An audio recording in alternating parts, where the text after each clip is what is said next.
that cost millions of dollars. One house had been converted into a fortress.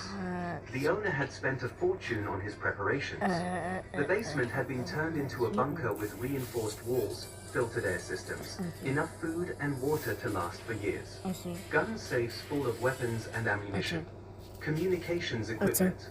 Medical supplies. Solar panels and battery banks. This man had thought